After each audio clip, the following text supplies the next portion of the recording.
Shalom, shalom, shalom et bienvenue à ces cultes matinales. Bien-aimés, comme d'habitude, nous sommes en train de parler de la part du Seigneur ce matin. Nous disons merci au Seigneur parce qu'il nous donne l'occasion de pouvoir échanger avec vous, de parler de sa part. Nous voulons ainsi donc demander à toutes celles et tous ceux qui nous suivent en direct d'éteindre leur téléphone, d'être concentrés, d'être attachés à cette émission pour faire en sorte que la parole de Dieu qui sortira, dont le thème s'intitule « Tu es les projets de Dieu », soit captivé, entendu et accepté par tout le monde. Et si donc ce matin donc bien aimé, je vous en supplie d'être concentrés, d'être branchés, de réaliser la présence de Dieu, de réaliser la présence du Saint-Esprit à nous.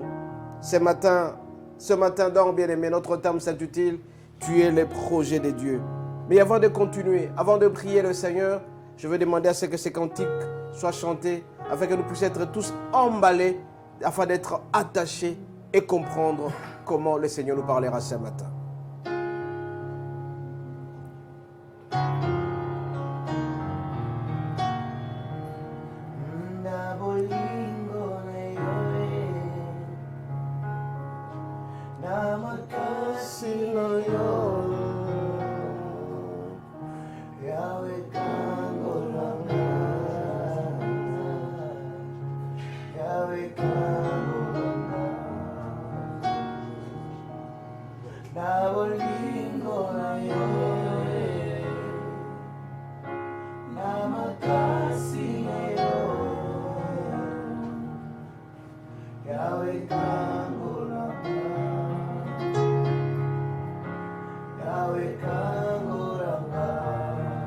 Éternel notre Dieu, nous voulons te dire merci et nous voulons formuler une demande auprès de toi. Que toutes celles et tous ceux-là qui vont nous suivre, que tu puisses leur accorder une connaissance renouvelée de ta part. Qu'ils te connaissent et qu'ils te comprennent, toi qui es Dieu. Que cette parole puisse susciter l'espérance, la connaissance de ta parole. Que toutes celles et tous ceux-là qui vont nous suivre, notre Dieu, que leur vie soit changée. Qu'ils puissent sortir de l'ignorance pour s'attacher à toi. C'est toi seul qui es la sève vivifiante. C'est toi seul qui sauve. Et que tout le monde, notre Dieu, qui va nous suivre, puisse savoir que tu es Dieu et que tu es merveilleux. Et qu'ils sentent que l'appel que tu as fait, c'est un appel important pour une mission bien déterminée sur cette terre. Nous t'avons ainsi prié au nom de Jésus. Amen. Amen. Nous allons acclamer très très fort le Seigneur. Bien-aimés, ce matin, notre thème s'intitule « Tu es le projet de Dieu ». Tu es les projets de Dieu. C'est un thème que le Seigneur a mis dans notre cœur. Tout le monde a savoir, bien-aimé, que tu as une destinée prophétique. Tu as une mission à atteindre sur cette terre. Alors, tu as l'obligation de pouvoir redéfinir tes priorités. Quelles sont tes priorités pour atteindre la mission que Dieu t'a assignée sur cette terre? Il y a des gens qui sont nés pour être des responsables des familles. D'autres sont nés pour être des responsables dans les églises. D'autres nés pour être des responsables des pays, des entreprises. Et donc, nous sommes les collaborateurs de Dieu. Nous devons savoir redéfinir notre priorité. Quelles sont nos priorités pour atteindre cet objectif-là? Si vous avez reçu, par exemple, un appel d'être un prédicateur, d'être un pasteur, quelles sont vos priorités? Et si vous connaissez vos priorités, vous allez atteindre votre objectif. Alors, nous allons lire, bien effet, à cet effet, Matthieu 6, du 33e au 34e verset. Nous lisons au nom de Jésus. Cherchez premièrement le royaume et la justice de Dieu. Eux, toutes ces choses vous seront données par-dessus. J'insiste sur la conjonction des coordinations eux. Eux, toutes les choses vous seront données par-dessus. Ne vous inquiétez donc pas du lendemain, car le lendemain aura soin de lui-même. À chaque jour suffit sa peine. Bien-aimés, j'ai souligné sur la conjonction des coordinations eux. Eux. Et on nous dit que recherchez premièrement le royaume, eux la justice de Dieu. Eux, toutes ces choses vous seront données par-dessus. Quelles sont les priorités d'avant?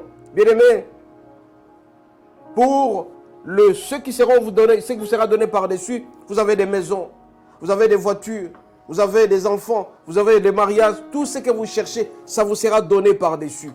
Mais le Seigneur nous demande ce matin de pouvoir redéfinir nos priorités. Quelles sont nos priorités? On demande de ne pas nous inquiéter. Il y a des gens qui ne savent pas dormir parce que tout simplement, ils ont un projet demain qu'ils vont réaliser. Je vais m'acheter une voiture. On fait l'insomnie.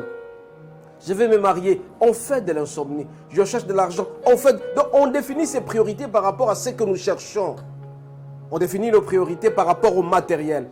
Mais la parole de Dieu nous dit dans Matthieu 6, 33 que recherchez premièrement le royaume des cieux.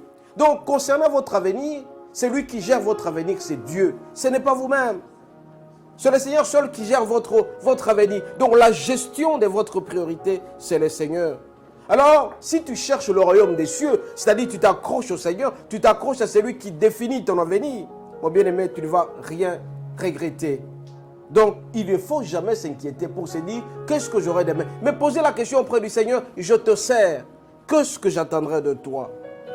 C'est Dieu qui gère notre avenir. C'est Dieu qui gère l'avenir de tes enfants. À un certain moment, on se pose la question, pourquoi mon enfant se comporte comme ça? Pourquoi ma femme se comporte comme ça? On fait de l'insomnie. On ne sait plus gérer notre vie. Mais le Seigneur nous dit ce matin de ne pas nous inquiéter de tout ça.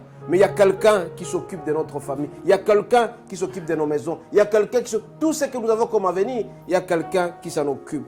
Et donc, bien aimé, il est important pour nous de nous accrocher au Seigneur. Donc, la première priorité, comme je l'ai toujours dit, c'est notre Dieu.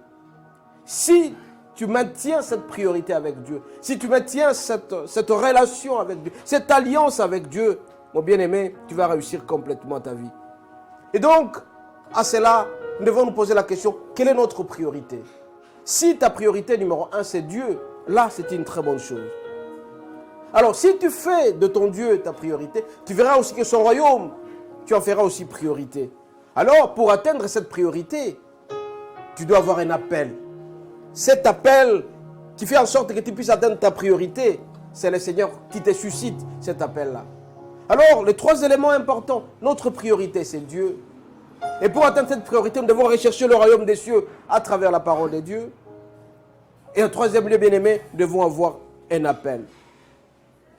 Alors, si vous lisez dans Genèse 3, 23-24, il est dit ceci. Genèse 3, 23-24, nous lisons au nom de Jésus. Et l'Éternel dit, Dieu chassa du jardin d'Adam pour cultiver la terre d'où il avait été pris. C'est ainsi qu'il chassa Adam. Et il mit à l'orient du jardin d'Adam les chérubins qui agitent une épée flamboyante pour garder le chemin de l'arbre de vie. Bien aimé, ici c'est l'histoire d'Adam et d'Ève. Quand Dieu a créé Adam, après quelques jours, il a créé Ève. Et donc les deux étaient dans un terrain qu'on appelle le jardin d'Adam. Ils étaient tous heureux, très heureux. Mais arrivé à un certain moment, Adam et Ève étaient en train de se promener. Il a rencontré le serpent. Et le serpent qui lui a présenté une pomme. La femme a suivi les mensonges du serpent. Elle a pris la pomme et l'a mangée. Alors le fait tout simplement de manger cette pomme, elle a perdu directement la relation avec Dieu. Et pourtant, je vous ai dit à l'introduction, bien-aimé, notre priorité numéro 1, c'est de garder cette relation avec Dieu. Et Ève ne s'est pas limitée par là. Elle est allée voir même son mari, Adam. Il a donné aussi la pomme à Adam. Adam aussi, à son tour, a mangé cette pomme. Le fait de manger la pomme, ça a interrompu directement les relations avec Dieu. Bien-aimé, si tu perds des relations avec Dieu, d'abord, tu es déconnecté de la présence de Dieu. Et tu te déconnectes de la présence de Dieu. Donc Dieu ne devient plus ta priorité. Regardez, donc Ève, sa priorité est devenue la pomme. Tout comme Adam, c'était la pomme. On a perdu la relation avec Dieu. Ils étaient donc tous déconnectés. Ils étaient tous devenus les complices de Satan.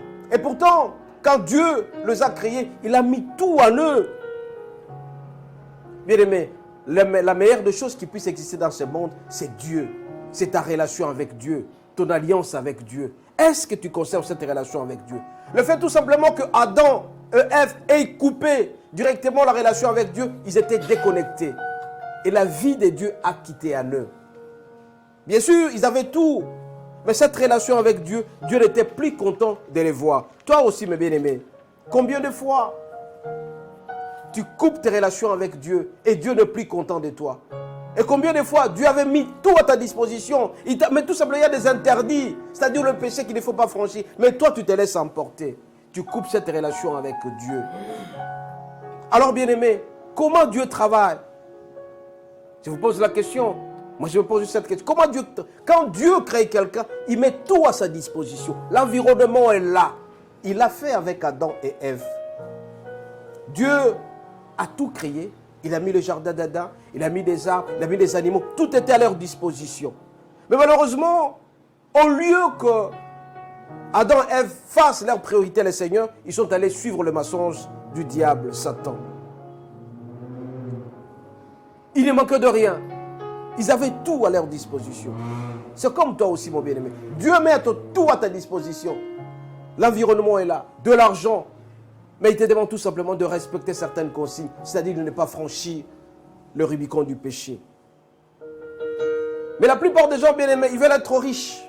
Ils veulent avoir beaucoup d'argent. Mais Dieu dit, si vous voulez être riche, vous voulez être élevé, la priorité numéro 1, c'est de me mettre d'abord moi comme priorité. Et le reste viendra par-dessus. Bien-aimés, regardez entre Adam et Ève. Avant que Dieu ne créât Adam, il avait mis tout à sa disposition. Il a apprêté les rivières, il a apprêté le fleuve, il a apprêté les poissons. Tout. Toi aussi, mon bien-aimé, si par exemple tu veux aller en Afrique du Sud, tu cherches du travail, le travail t'attend déjà là-bas. Mais à l'unique condition de mettre le Seigneur comme étant ta priorité. Tu dois coopérer avec lui. Alors, si tu coopères avec Dieu, si tu mets Dieu comme étant la priorité numéro 1, tu l'aimes, tu fais tout ce qu'il veut, mon bien-aimé, tu seras heureux. Regardez ici, quand Adam et Ève ont mangé la pomme, d'abord, ils ont coupé la relation avec Dieu, et 2, Dieu n'était plus en eux. Parce que là, la condition était de mettre Dieu comme priorité. Mais eux n'ont pas mis Dieu comme étant priorité. Ils ont vu les jardins, ils avaient tout à leur disposition. Ils pouvaient faire longtemps sur la terre. Mais le fait tout simplement de consommer cette pomme, ça limitait leur séjour sur terre. Certains théologiens disent qu'ils ont fait 900 ans. Et pourtant, ils pouvaient vivre éternellement. C'est le péché seul qui a coupé cette relation-là. Bien-aimés, il y a des gens qui ne font qu'adorer l'environnement au lieu d'adorer Dieu. Donc, Adam et Ève ont commencé à adorer la pomme au lieu d'adorer Dieu qui leur a donné. Pour l'instant, bien-aimé, tu es sûr et certain que tu auras ta voiture, mais il y a des gens qui commencent à adorer la voiture. Tu es sûr et certain que tu auras ton mariage. Il y a des hommes qui ne font qu'adorer leur femme. Et pourtant, Dieu met la femme à ta disposition pour le célébrer. Donc, tu dois mettre d'abord Dieu à l'avance et ta femme après. Il y a des gens qui mettent le bien à l'avance au lieu d'adorer Dieu. On doit mettre Dieu comme priorité, bien-aimé. Alors, je te pose la question. À quel niveau se trouve ta relation avec Dieu? À quel niveau se trouve ton alliance avec Dieu? À quel niveau se trouve le contrat avec ton partenariat avec Dieu? Raison pour laquelle, bien-aimé, Dieu, pour réaliser sa mission, il confie certaines missions à certaines personnes. Il donne les appels. Je vous ai dit à l'introduction, il y a des hommes qui sont appelés à être de responsables des familles. Papa, il est responsable de la famille, il garde les enfants. Il y a des gens qui sont appelés à être de prédicateurs, des appels pour être prédicateurs, un pasteur. Il y a d'autres qui sont appelés à diriger les pays. Donc chacun a un appel. Donc quand tu as un appel, on t'appelle auprès du Seigneur pour une mission bien déterminée. Je peux dire par exemple, j'appelle le technicien José. José vient, il peut venir. Je lui confie une mission. Qu'est-ce qu'il va réaliser dans cette mission-là? Chacun a sa mission sur cette terre. Il ne faut pas vous dire que vous êtes venus pour passer un temps inutilement ici. J'ai des caméramans devant moi. Mais ils ont une mission de faciliter ce que la parole de Dieu puisse arriver en destination. Chacun a un appel. Je peux dire par exemple, Monsieur José, je te donne cette mission. Tous les appels que tu recevras, tu vas me faire rapport. Donc la mission, c'est de me faire rapport. Et donc, il est appelé à atteindre cette mission-là. Alors on se pose la question, nous sommes tous les projets de Dieu. Tu es un projet de Dieu. Que ton appel? Qu'est-ce que tu vas faire pour le Seigneur? Tu dois te poser la question, je suis sur terre, mais qu'est-ce que le Seigneur attend de moi? Est-ce qu'il attend de moi tout simplement que je sois un voleur? Ou tout simplement quelqu'un qui ne fait qu'insulter nuit et jour les gens? Ou bien. Pose-toi cette question-là. Ou bien un grand voleur, un détourneur du fonds public? Ou bien quelqu'un qui ne respecte pas les gens? Chacun aura cette question quand il arrivera au royaume des cieux. On lui posera la question, qu'est-ce que tu as réalisé sur cette terre? Notre projet, nous sommes tous les projets de Dieu. Alors, là je vais m'adresser particulièrement à ceux qui servent Dieu. Tu es appelé à servir le Seigneur. quelle est ta mission? La mission principale, bien-aimé, c'est le salut des âmes. Tu vas sauver les âmes. Mais pour l'instant, bien-aimé, le serviteur de Dieu ne se serve que de Jésus pour s'empiffrer, pour s'enrichir. Et pourtant, c'est le Seigneur qui doit se servir de nous pour atteindre les âmes afin de nous donner le reste par-dessus. Recherchez premièrement le royaume des cieux et le reste vous sera donné par-dessus. Pourquoi nous sommes le projet de Dieu, bien-aimé? Alors quand Dieu met un appel en toi, il te dit par exemple que tu seras un pasteur. Cette mission, il t'a confiée. Tu dois réaliser cette mission. Et quand tu réalises la mission, le Seigneur sera très content. Et Dieu, quand il te confie une mission, il ne peut plus se rebuffer. Il ne peut plus se repentir. À cet effet, bien-aimé, nous allons lire dans Romains 11, verset 29. Romains 11, 29, il est dit ceci. Nous lisons au nom de Jésus. Car Dieu ne se répand pas de ses dons et de son appel. Quand Dieu te confie une mission, Dieu ne se répand jamais de son appel. Il ne peut pas changer. Il a dit par exemple, frère Bahati, tu seras là pour chanter pour lui. Il ne peut plus changer. Parce que c'est une mission qu'il t'a confiée. Quelle que soit la circonstance, il ne pourra jamais changer. Telle personne, tu es là pour faciliter une mission, pour chanter, pour prier, pour louer, être intercesseur. Madame Floda, tu es là pour prier pour les autres. Dieu ne peut pas changer cette mission qu'il t'a confiée. Donc, Dieu ne se répond jamais, jamais de son appel, comme il est dit dans Romains 11, verset 29. Quelles que soient les circonstances de notre vie, Dieu ne peut changer ce qu'il a mis en vous. Deuxième point, bien-aimé. L'appel que Dieu met en vous, c'est devenu une vocation céleste. Ça ne sera pas un travail simple. Donc tu es appelé à entretenir ce travail-là. Si tu es un prédicateur, par exemple, il ne faut pas considérer comme étant un boulot, mais tu dois considérer comme étant un sacrifice que tu dois réaliser à tout prix. Combien de fois, bien-aimé, on ne voit pas les pasteurs, ils se présentent devant la chaire, en train de prêcher, mais il n'a pas préparé ça. On considère comme étant un boulot, donc je suis obligé d'aller. Non! Tant qu'il n'y aura pas un sacrifice, ça ne sera pas un appel. Il faut se sacrifier à un certain moment. Tu te réveilles très tôt le matin, tu te concentres. Tu dis, je dois prêcher ça. Qu'est-ce que le Seigneur me dit? Au lieu que tu travailles par exemple 8 heures, tu commences à travailler 12 heures, 24 heures sur 24. Tu te sacrifies sérieusement. C'est ça un appel de Dieu. Tu as un appel, tu te sacrifies, tu te concentres. Donc ton appel, c'est une vocation céleste. Tu es appelé à travailler d'arrache-pied. S'il faut jeûner, tu jeûnes. Rappelez-vous l'histoire de Néhémie. Néhémie, quand il a appris qu'en Judée, ses frères étaient en train de souffrir. Et pourtant, il vivait dans la cour du roi. Mais il a demandé au roi, est-ce que je peux jeûner pour ceux-là qui souffrent? Il a jeûné, il a prié sérieusement, il a pleuré. Voilà un sacrifice, voilà un serviteur de Dieu. Nous aussi, bien-aimés, quand nous avons cet appel de pouvoir servir le Seigneur, de prier pour les autres, nous devons faire un sacrifice. Bien-aimés, servir Dieu, c'est quelque chose d'incomparable. On prie Dieu sérieusement. On travaille sérieusement. À un certain moment, on s'abstient de nourriture. On s'abstient des amis. On s'abstient de ceux qu'on aime. Mais tout simplement pour la gloire du Seigneur. Combien de fois, bien-aimés, des gens qui ont commencé à prier, mais on sent qu'ils sont ridiculisés. Mais avec le temps, le Seigneur le bénit davantage. C'est un sacrifice qu'on est en train d'appeler à faire, bien-aimés. Dans la vie d'un appelé de Dieu, est voué à un sacrifice. Nous devons être donc sérieusement esclaves du Christ et non esclaves du monde. Quand tu deviens esclave du Christ, tu fais que tout simplement ce que Dieu te demande de faire. Tu te sacrifies à un certain moment. On te demande de donner la dîme, tu la donnes. De faire les dons, tu les fais. Tout ce que tu dois faire, tu es appelé à les faire. Tu te sacrifies. Tu dépasses même ta famille. Tu aimes Dieu. Tu te sacrifies sérieusement, bien-aimé. Donc, à part le fait que Dieu ne se répand jamais de son appel, nous aussi, bien-aimés, nous sommes appelés à savoir que quand on est appelé de Dieu, on a une vocation céleste. Tout le monde, là où il est en train de travailler pour Christ, il doit se sacrifier sérieusement. C'est un sacrifice pour qu'on sente que nous sommes le projet de Dieu.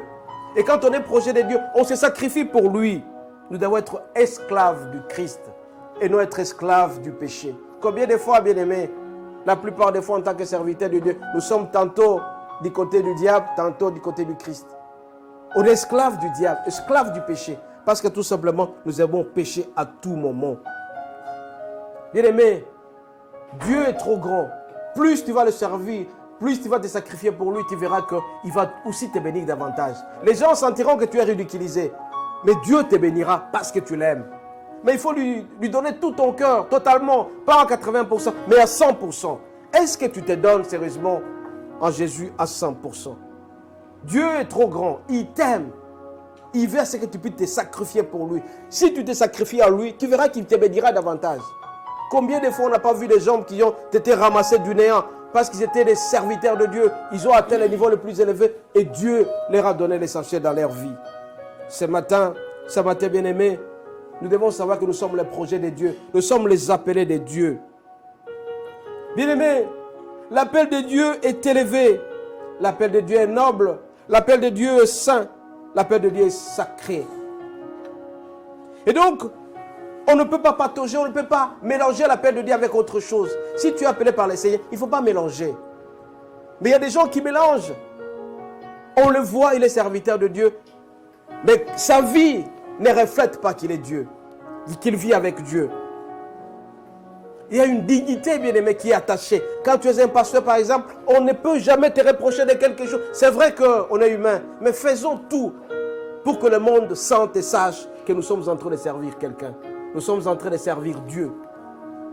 C'est pourquoi ce matin, nous devons savoir que, bien-aimé, l'appel de Dieu est d'abord l'appel de Dieu. C'est au-dessus de toutes choses. Comment veux-tu qu'un pasteur, un serviteur de Dieu, un choriste ou une choriste, avant de commencer à chanter, ne prie pas? Ça ne peut pas se faire. Comment veux-tu qu'un pasteur aille prêcher, comme je l'ai dit à l'introduction, sans la parole de Dieu? Comment veux-tu qu'un pasteur puisse commencer du début à la fin sans citer un verset biblique? Ça ne peut pas se faire. C'est un métier noble. Bien-aimé, quand on est appelé de Dieu, on a la dignité. On ne peut pas patauger, on ne peut pas être tantôt, mais bien au contraire, on doit être totalement en Christ.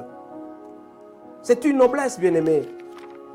Ce matin, je vous en supplie, qu'il faut faire en sorte que l'appel que vous avez reçu du Seigneur, vous devez le réaliser. Pour ceux qui sont mariés, par exemple, prenons l'appel pour le mariage.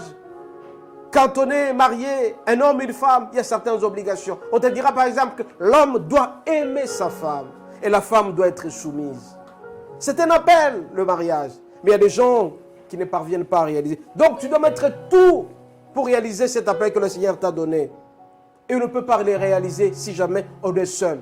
On ne peut réaliser l'objectif, notre mission sur terre, que si jamais on est attaché au Saint-Esprit.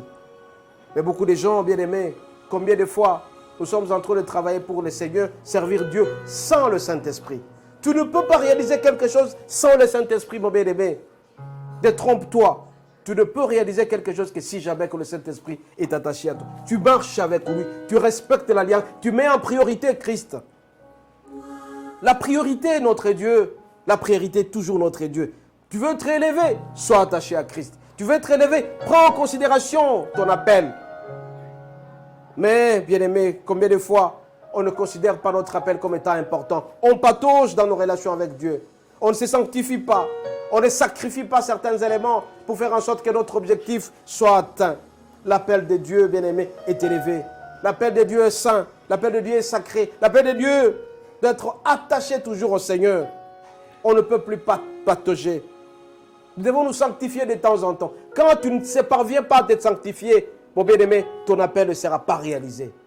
Quels sont les éléments de la sanctification? C'est-à-dire, il y a des choses que tu ne peux pas entendre, il y a des choses que tu ne peux pas toucher, des choses que tu ne peux pas voir. Mais au contraire, tu dois faire en sorte que le Saint-Esprit entre en toi à tout moment. Ça s'appelle la sanctification. La sanctification, bien-aimé, c'est aimer Dieu, c'est écouter Christ, suivre le Saint-Esprit, suivre ce que le Saint-Esprit nous dit. Est-ce que le Saint-Esprit est avec toi? Est-ce que tu écoutes le Saint-Esprit? Plus tu vas écouter le Saint-Esprit, plus tu vas élever ton appel. Tu dois aimer ce que tu fais. Être appelé de Dieu, ce n'est pas un travail, ce n'est pas un boulot. Bien au contraire, se servir. Combien de fois, bien-aimés, pour l'instant, nous ne sentons pas que les appelés de Dieu sont devenus des travailleurs. C'est-à-dire qu'il se réveille le matin et dit que je vais à l'église parce que tout simplement, il va aller prêcher. Mais il ne vit pas la parole de Dieu. Combien de fois, pour l'instant, on n'est pas déçu par nous, les serviteurs de Dieu? On est déçu par le comportement. On est déçu par les serviteurs de Dieu au lieu d'être des modèles. Bien au contraire, nous sommes devenus des choses qu'on jette. Je me rappelle, bien aimé, alors que j'étais en mission quelque part. J'étais en train d'échanger avec les dignitaires de ces pays. Quand on leur a dit que je suis pasteur, quelle n'a pas été la réaction? On dit, ah bah là, ce sont les aventuriers de ces pays, ce sont les aventuriers, les pasteurs, les fans. Voilà un peu comment nous sommes ridiculisés, on ne nous considère plus. Parce que tout simplement, on n'est pas élevé, on n'est pas saint, on ne se sanctifie pas de plus en plus. Parce que dire qu'on est pasteur, c'est devenu quelque chose de marrant, des gens de quémandeurs, des gens qui cherchent la survie. Et pourtant, si on prend l'appel de Dieu comme étant un sacrifice, on travaille sérieusement pour le Seigneur, bien aimé, on sera considéré.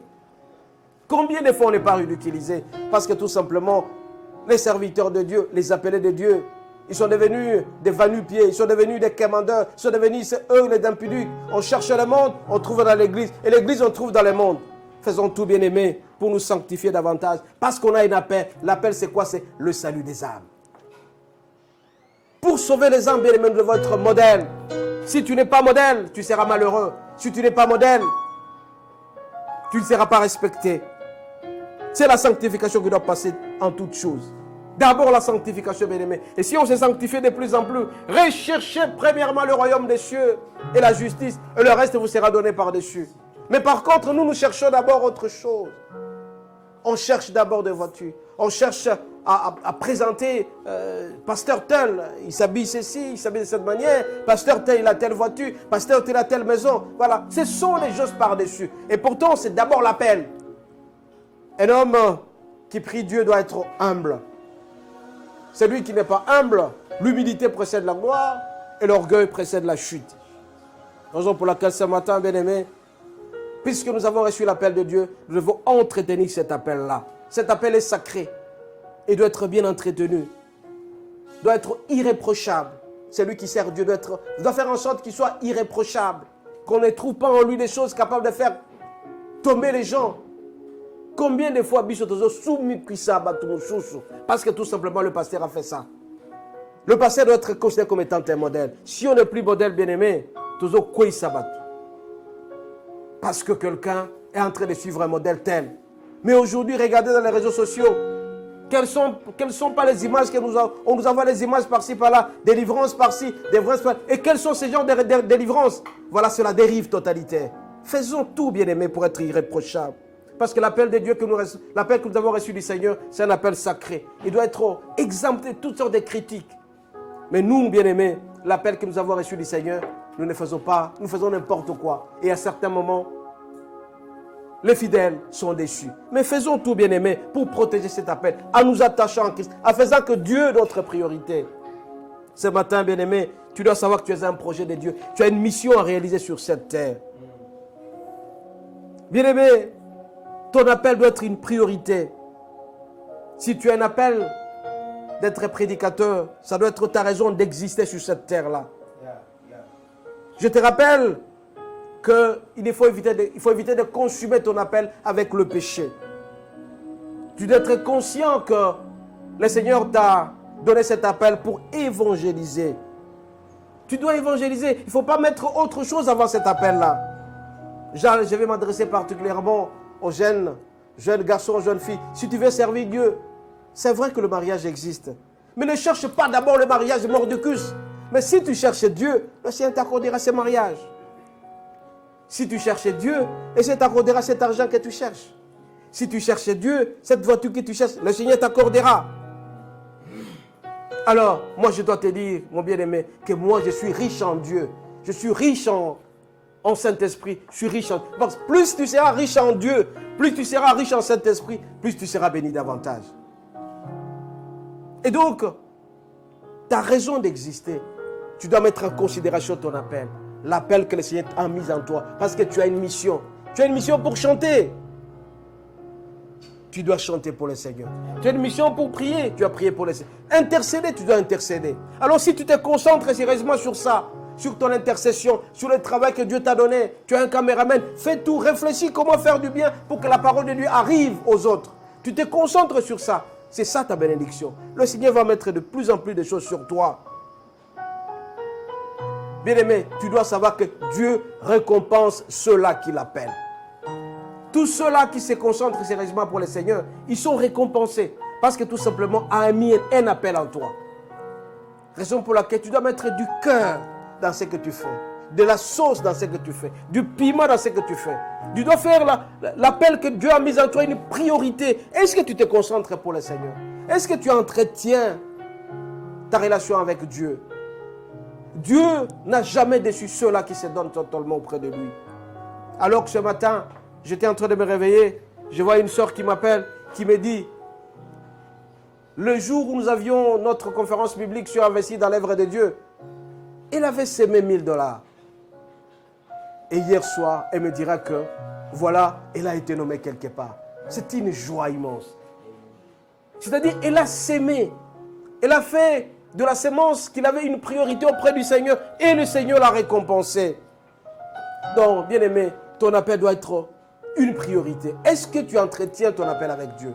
Est-ce que tu gardes ces relations-là avec Dieu? Est-ce que quand tu te réveilles, tu penses à la mission que le Seigneur t'a confiée? Il y a d'autres personnes, ils ont comme mission l'évangélisation. Il faut qu'évangéliser par-ci, par-là. Et quand ils évangélisent, le Seigneur est très content. Ils amènent les âmes de Dieu auprès de lui. Et quand tu récupères toutes ces âmes-là, tu les amènes auprès du Seigneur, le Seigneur va te bénir parce que tu travailles pour lui. Nous devons être conscients, bien-aimés, et heureux quand nous faisons un travail. On ne peut pas se gêner. Et quand on fait un travail, nous devons l'aimer. Tu es un pasteur, tu dois aimer, tu dois être fier. Il y a des gens qui cherchent les noms. Les noms, on les cherche auprès du Seigneur. Jésus est au-dessus de tous les noms. Tout le monde parle de Jésus parce qu'il était un grand serviteur de Dieu. Parce qu'il est le Fils de Dieu. Toi aussi, mon bien-aimé, toi qui cherches un nom, tu cherches à être connu mondialement, prie le Seigneur. Prends ton travail au sérieux. Aime le Seigneur. Respecte ton appel. Et ton nom sera aussi connu. Tu seras connu par tout le monde parce que tu es en train de servir. On dira, tel nous a amenés en Christ. Tel a amené les âmes en Christ. Voilà un peu des choses que nous sommes appelés à maintenir de temps en temps. Cinquième élément bien-aimé. Dieu élève les gens qui sont fidèles auprès de lui. Amen. Dieu élève les gens fidèles auprès de lui. C'est une sagesse bien-aimée. Quand tu es fidèle auprès du Seigneur, tu respectes ton projet, tu es là pour le Seigneur, tu seras élevé parce que tout simplement le Seigneur est fidèle auprès de toi. Restons fidèles. Dieu élève toujours les gens qui sont fidèles. Tu es fidèle dans tes dîmes, le Seigneur va t'élever, il va te bénir davantage. Tu es fidèle à la prédication, tu prêches régulièrement, tu vas à l'église, chaque dimanche tu respectes. Le Seigneur va t'élever davantage, mon béni, parce que tu es fidèle. La fois dernière, nous avons lu dans Exode, on nous a cité les 10 commandements. Si tu respectes ces commandements, sois sûr et certain que le Seigneur mettra la main sur toi. Le Seigneur va investir en toi parce que tout simplement, il a une mission en toi. Cette mission-là sera réalisée si jamais tu prends au sérieux cette mission-là. Est-ce que tu considères la mission que le Seigneur a mise en toi? Est-ce que tu la considères cette mission-là? Est-ce que tu ne négliges pas ça? Parce qu'il y a des gens, je connais, qui travaillent avec négligence. Si tu négliges ta mission, le Seigneur aussi va te négliger. Mais si tu prends au sérieux ton travail, vous musiciens, vous considérez votre travail, vous vous concentrez sérieusement, le Seigneur va vous récompenser sur votre travail. Le musicien, vous vous concentrez pour le Seigneur, vous cherchez tout pour amener les âmes de Christ à travers les chansons. Le Seigneur vous bénira. Les prédicateurs, vous prenez tout votre temps, vous vous concentrez, vous lisez la parole de Dieu, vous dites, vous cherchez comment le Seigneur a travaillé dans l'ancien temps et dans les nouveaux temps. Vous amenez les âmes en Christ, vous serez bénis davantage. Dieu va vous élever. Vous qui êtes là pour donner vos dîmes, vos offrandes, vos actions de grâce, vos dons et legs pour l'église, pour l'expansion de l'église, pour l'évangélisation. Soyez sûr et certain que le Seigneur vous bénira davantage. Dieu élève toujours les gens fidèles. Est-ce que tu fais partie de ceux-là qui sont fidèles? Est-ce que tu fais partie de ceux-là qui prient pour le pays? Même en priant pour le pays, vous priez sérieusement pour le pays, qui est la paix, qui est la joie, que tout marche normalement. Le Seigneur vous récompensera.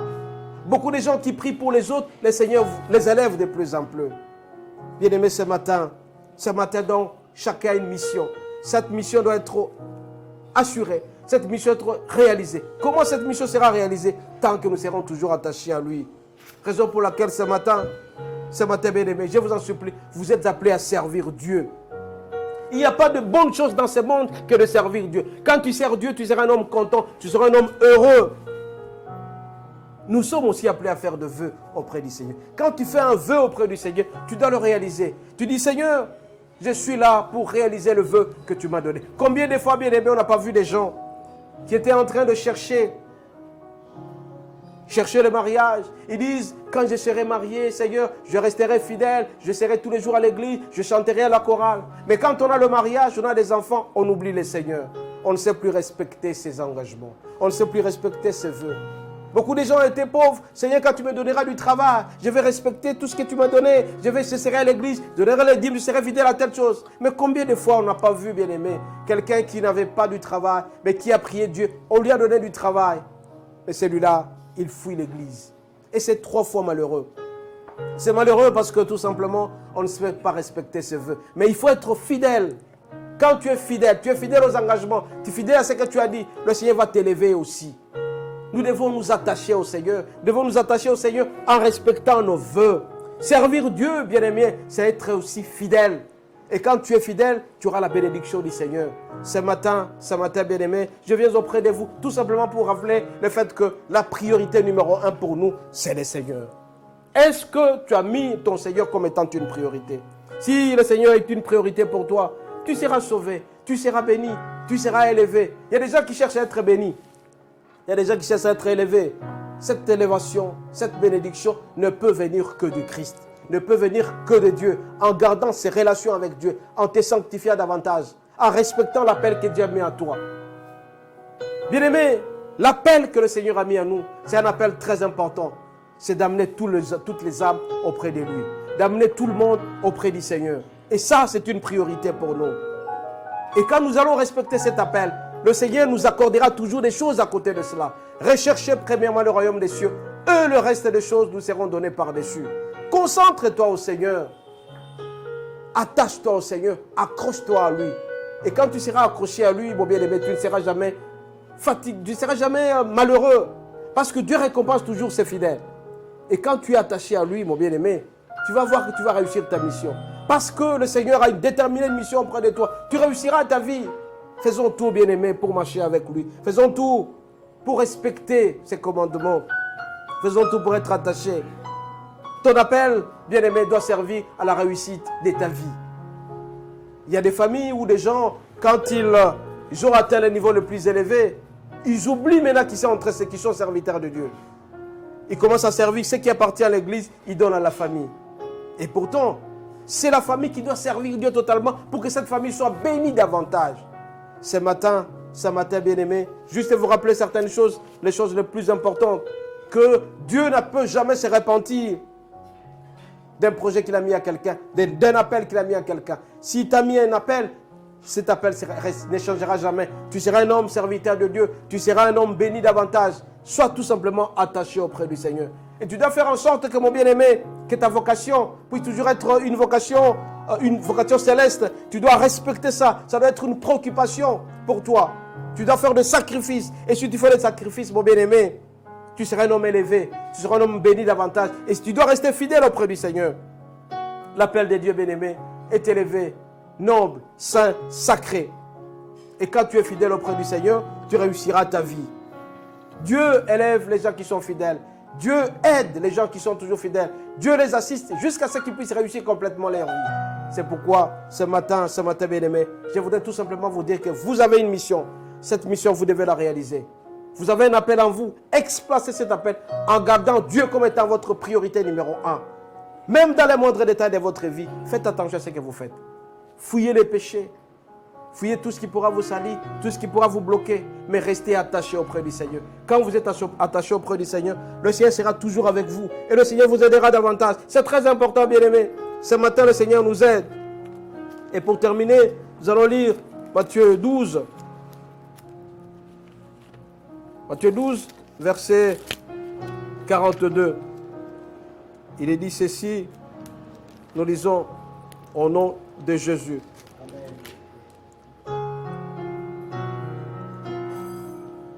Matthieu 12, verset 47. Quelqu'un lui dit, voici ta mère et tes frères sont dehors. Ils cherchent à te parler.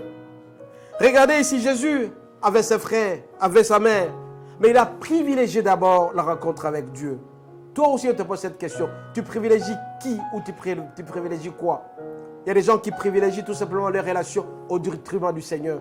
Ils privilégient leurs maris, leurs épouses au détriment du Seigneur. Mais la première des choses, bien aimés, c'est qu'il faut privilégier avant toute chose, c'est notre relation avec Dieu. Privilégie cette relation-là. Quand tu fais en sorte que le Seigneur soit priorité numéro 1, tu verras que tous les frères, toutes les sœurs, toute la famille sera toujours autour de toi parce que tu as Dieu. Si tu n'as pas Dieu, mon bien-aimé, sois sûr et certain que ces frères qui t'entourent, tes sœurs qui s'entourent, ils vont fuir complètement parce que tu n'as pas Dieu, tu n'auras pas de moyens. Mais par contre, en te concentrant totalement auprès du Seigneur, le reste te sera donné par-dessus. Tu seras béni et tous ces frères seront autour de toi.